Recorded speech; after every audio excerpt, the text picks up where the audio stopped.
deuxième séance avec notre invité d'honneur, M. Abdel Keleto. Je réitère mes remerciements et je remercie également le directeur de laboratoire et les membres de comité scientifique et de comité d'organisation d'avoir veillé à l'organisation de cet événement. C'est un honneur aujourd'hui de recevoir dans notre établissement un grand écrivain, un grand livre au sens classique qui va avoir un échange avec le public. Je rappelle qu'il a publié donc plusieurs essais en arabe et en français, comme il a publié des textes à caractère fictionnel, et toujours le travail de Keleto est un travail d'alternance, c'est-à-dire qu'il y a toujours une alternance, un dialogue entre les littératures et les cultures dans son œuvre. Il est justement difficile de cataloguer Abdel Keleto parce que c'est un écrivain inclassable. Et justement, cette inclassabilité constitue l'originalité de cet auteur. Sans tarder, je donne immédiatement la parole à notre invité d'honneur, M. Abdel Keleto. À vous la parole. Merci. Merci. J'ai beaucoup aimé les communications qui ont été faites, toutes les communications, et je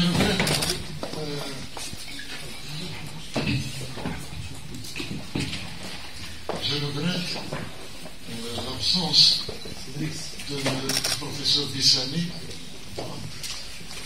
mais on m'a transmis ces raisons qui sont des raisons presque de force majeure, n'est-ce pas?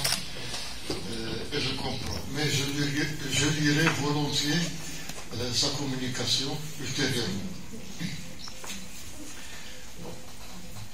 Mes remarques seront dans le désordre. Je ne suivrai pas une ligne. Je commencerai par le titre du roman. Par Dieu j'ai parlé, par Dieu cette histoire est mon histoire. Ce titre marche. Je pense qu'il marche bien en arabe, encore que certains lecteurs risquent de penser que je raconte mon histoire, alors que ce n'est pas le cas. En fait, le véritable sens du texte, c'est par Dieu, cette histoire n'est pas mon histoire. Voilà.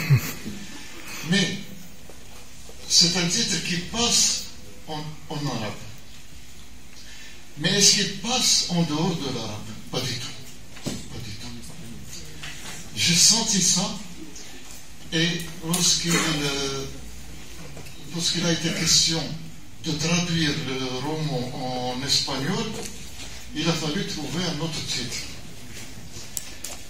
Une proche a suggéré, une proche hispanisante a suggéré que diablos, que diable. La traductrice espagnole ne semblait pas très rassurée par ce titre. Et j'ai remarqué par la suite que les gens sont étonnés négativement par ce titre. Que vient faire le diable dans cette histoire? En fait, ce n'est pas un mauvais titre, mais bon. Or, j'ai suggéré à la traductrice espagnole de choisir soit cette histoire est mon histoire, soit un titre qui sert d'exergue au roman. Une citation de Kafka. Je n'aurais pas dû vivre comme ça. Je n'aurais pas dû vivre comme ça. C'était une possibilité de titre, mais je l'ai écarté pour par Dieu cette histoire est mon histoire, pensant que c'était meilleur. Or, ce n'était pas meilleur. J'aurais dû dès le départ m'en tenir à je n'aurais pas dû vivre comme ça. En fait, je n'ai pas vécu comme ça. Alors, j'ai noté la notion d'auteur et la notion de lecteur, qui parle dans ce que j'écris. Il y a l'auteur, bien sûr, mais il y a aussi le lecteur. Je donne un exemple dans Dites-moi le songe. Ça commence par un enfant malade qui est dans son lit et il y a des visiteuses, des femmes, qui viennent voir ses parents ou ses grands-parents, sa grand-mère. Bon. Et l'une d'elles lui apporte les 1001 nuits en 7 volumes et les lui offre. N'est-ce pas? Alors, j'ai noté ça. Et puis, je me suis dit, comment le lecteur va recevoir cette information? Est-ce qu'il y a 60 ans, pareille chose est possible? Est-ce qu'une femme pourrait offrir à un enfant malade les 7 volumes de l'édition de Beyrouth des 1001 nuits? Alors, qu'est-ce que j'ai fait? J'ai dit, non, c'est pas ça. Les choses ne se sont pas passées ainsi. D'ailleurs, aucune femme, presque aucune femme ne savait lire, et encore moins les 1001 nuits. Et là, c'est une technique que j'ai apprise d'Alain Robbe-Grillet. Parce qu'Alain Robbe-Grillet, l'ancêtre du nouveau roman, il commence par raconter une histoire, puis à un certain moment, il dit que non, les choses ne se sont pas passées ainsi. C'est ce que j'ai imité, et c'est ce que j'ai plus d'une fois expérimenté dans mes textes. Alors, le lecteur et l'intrigue. Le lecteur, c'est un relecteur.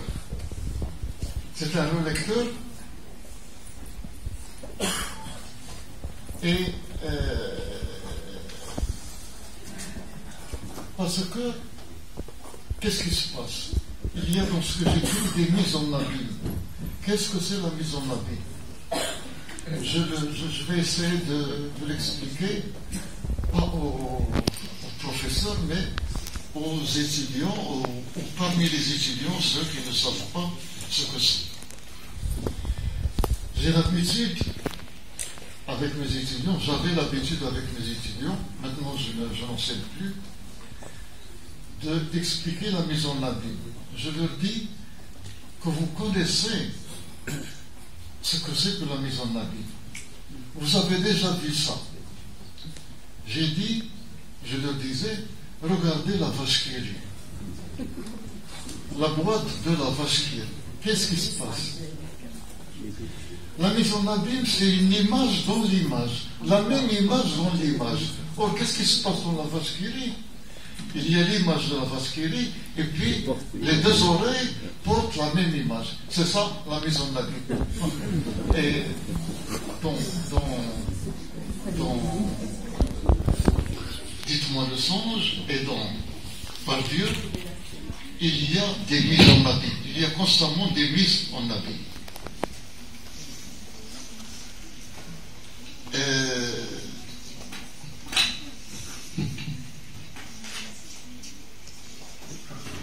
D'ailleurs,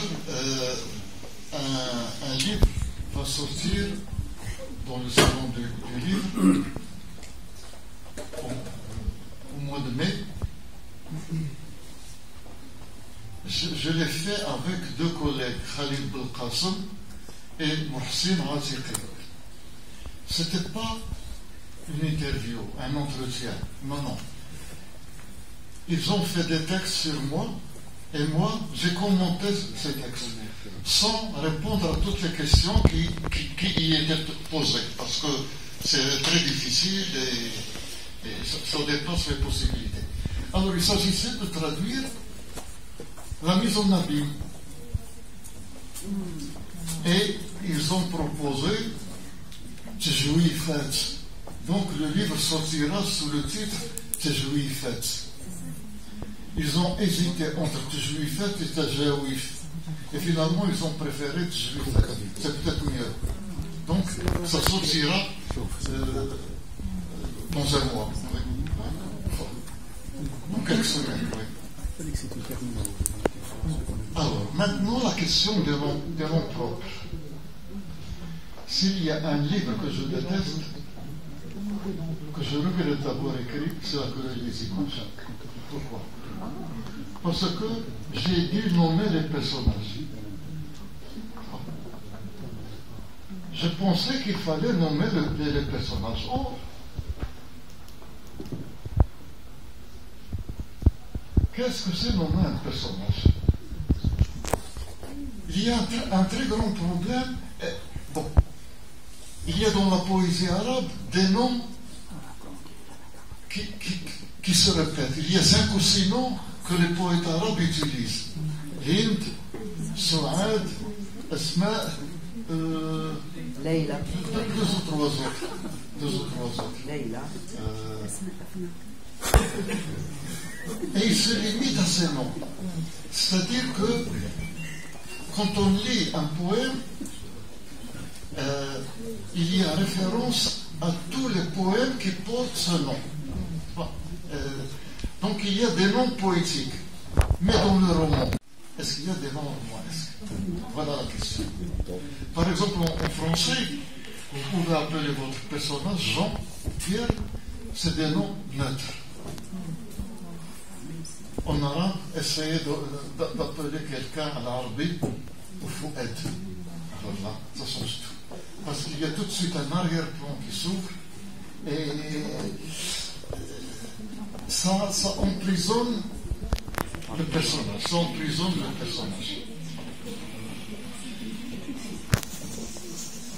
En fait, quand on fait un roman social, un roman psychologique, bon, c'est bien de citer les noms. L'Arde, Fouad, oui. Mais moi, je ne fais pas ça. Moi, je ne décris pas telle société ou telle psychologie. Non. Je parle de littérature. Voilà. Rien que la littérature.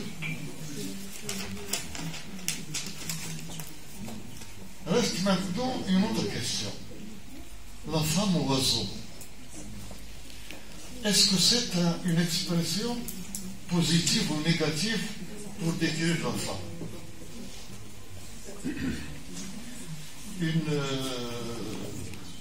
femme, justement, m'a fait la remarque que c'est une expression négative de désigner une femme par la femme oiseau. C'est bon. Remarquez que dans mon roman, je désigne cette femme aussi par la femme ailée. La femme ailée, ça ne pose aucun problème. Mais la femme oiseau,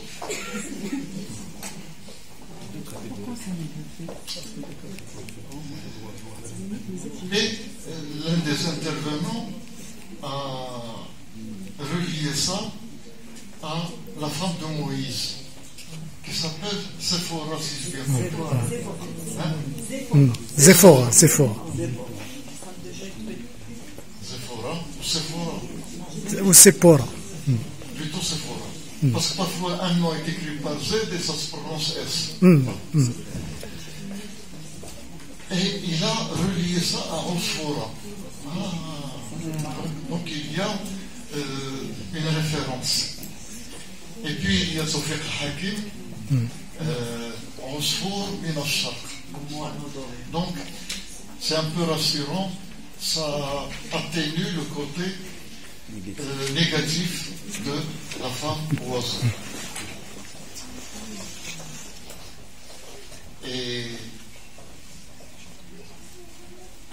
pourquoi est-ce que les noms que je cite dans les noms de femmes que je cite dans Dites-moi le songe et dans Par Dieu, pourquoi est-ce que ces noms se ressemblent? Pourquoi? c'est pour échapper à un nom qui risque d'enfermer cette femme dans une psychologie ou dans une société. Et ma devise, c'est une femme peut en cacher une autre. Comme lorsqu'on dit un train peut en cacher un autre. Donc,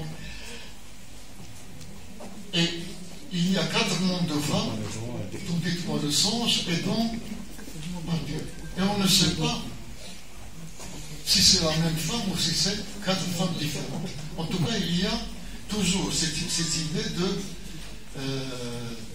une femme peut en cacher une autre. Et quant au personnage masculin, le narrateur ou le personnage qui dit je, il est, comme je l'ai précisé hier, il est à côté de lui-même. Il est toujours à côté de lui-même, n'est-ce pas? Et alors, comment se présente la femme dans ce que j'écris? C'est une femme qui reproduit la femme telle qu'elle est décrite dans la poésie arabe classique.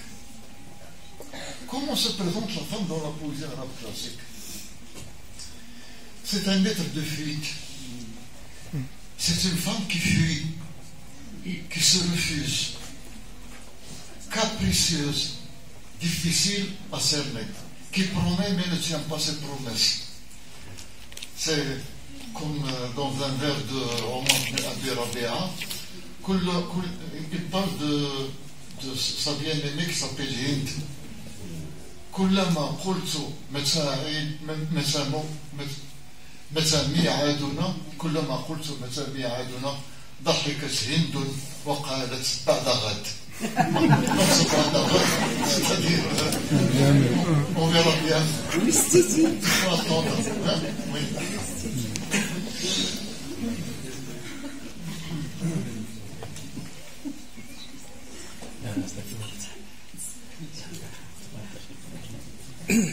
Je termine par cette histoire de Aka. Dans quel livre est-ce que je lis Aka? Parce que je suis troublé. Où est-ce que je lis Aka? Par exemple, quand dites-moi le songe, il y a le professeur K. Donc, par Dieu. C'est K. C'est elle. Non. En fait, il y a 2 personnages. Il y a K et il y a A. Mais il n'y a pas AK. Il y a A, il y a K. Non, il y a Aka, mais j'ai oublié. Non, dites-moi le songe. Par Dieu. Il y a Aka. Il s'appelle le professeur K. Et donc, dites-moi le songe, il s'appelle le professeur K. Oui, c'est ça. Ouais. Il y a Aka. Oui, dans les 2 textes, on voit.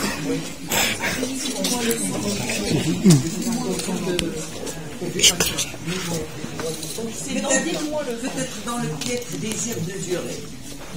Le piètre désir de durer. Dernier chapitre, dites-moi le songe, il y a un professeur qui s'appelle Aka, qui ne lit pas les thèses. Oui. C'est Aka, oui, tout à fait. Le prof qui ne lit pas les thèses. Bon, mais peu importe. Donc, par Dieu, il s'appelle A. Oui. Du début jusqu'à la fin. Jusqu'à la fin, il s'est passé quelque chose. J'ai parlé hier de l'inconscient qui agit. N'est-ce pas? Vers la fin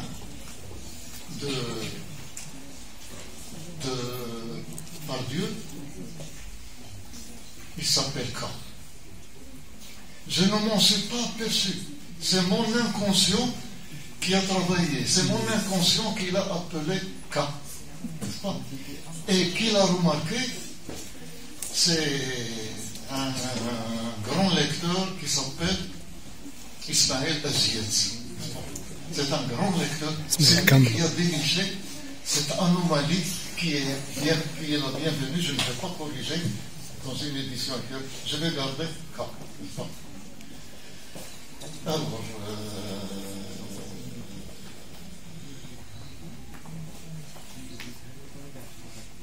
ah oui, le fait de lire un texte à l'envers. La plaie.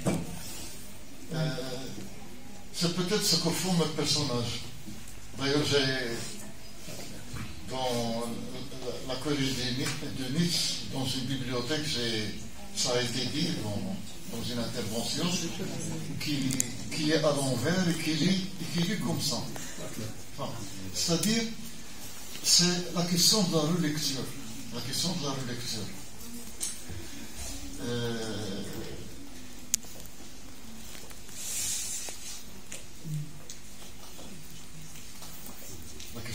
J'allais dire quelque chose, mais ça m'a échappé. Alors, venons-en, pour finir, à cette histoire de Charles Pella disant que la littérature arabe, pensez à la littérature arabe ancienne, inspire l'ennui. Inspire l'ennui. À qui s'adressait Charles Pella? C'était dans les années 50, je crois. Il s'adressait à un lecteur français. Alors il prévient le lecteur français, attention, si vous lisez la littérature arabe, attendez-vous à de l'ennui. Pour lui, il y a une exception, c'est Jahiz. Jahiz n'inspire pas l'ennui. Il n'y a pas cette expression, la littérature arabe. Pour lui, est ennuyeux. On va dire que c'est une vision orientaliste. N'est-ce pas? Quelqu'un qui a passé sa vie à étudier la littérature arabe ne devrait pas dire ça. Or, il le dit. Donc, il faut s'en prendre à lui, le critiquer, le malmener, parce qu'il nous offense. Mais, qui lit les œuvres de la littérature arabe par les Arabes? Qui, dans cette salle, lit la littérature arabe? J'ai bien peur que les exceptions doivent être vraiment des exceptions. Donc, les lecteurs arabes partagent la même opinion que Charles Pella, que l'orientaliste, n'est-ce pas? Donc, il n'y a pas lieu de lui en vouloir ou de s'attaquer à lui, comme j'ai failli le faire dans Tu ne parleras pas ma langue, n'est-ce pas? Donc, alors, parce que il y a une différence quand même entre le lecteur européen et le lecteur arabe. Charles Pella et d'autres cherchent à retrouver dans la littérature arabe la littérature européenne. Ils cherchent à voir quelque chose, des points, des flashs de la littérature arabe. En revanche, le lecteur arabe, qu'est-ce qu'il cherche dans la littérature arabe? Ou dans ce que disent les orientalistes de la littérature arabe? Ils cherchent une reconnaissance. Je veux être reconnu. Si on dit de moi que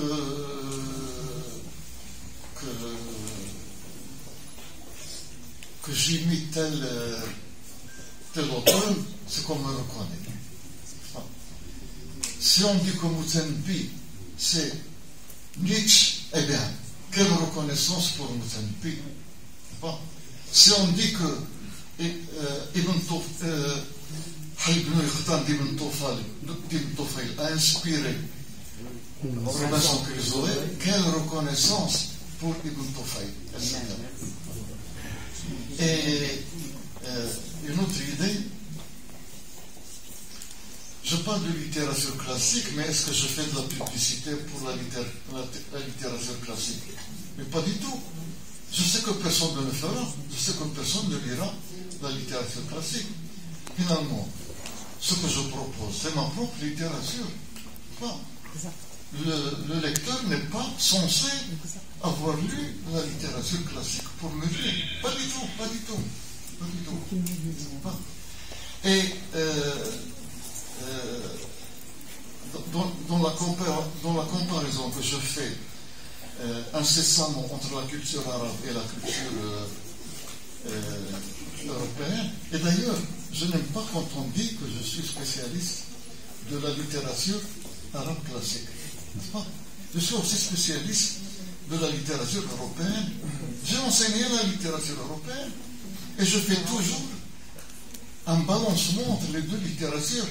Est-ce que mon livre intitulé L'œil et l'aiguille, c'est des mille et nuits, traite de la littérature ancienne, classique? Pas du tout. C'est riche. Et mon livre, je parle toutes les langues, mais en arabe, est sur la littérature classique? Pas du tout. Pardon. Et en traitant les deux littératures, il y a l'idée de votre idée. Il a oublié mon comparaison.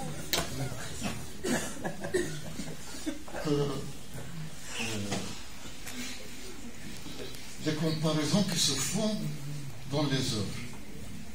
Quand Ibn Battuta décrit une supériorité des Chinois par rapport aux Égyptiens ou par rapport aux Marocains, ou une supériorité de la poule qui est plus grande que la poule marocaine,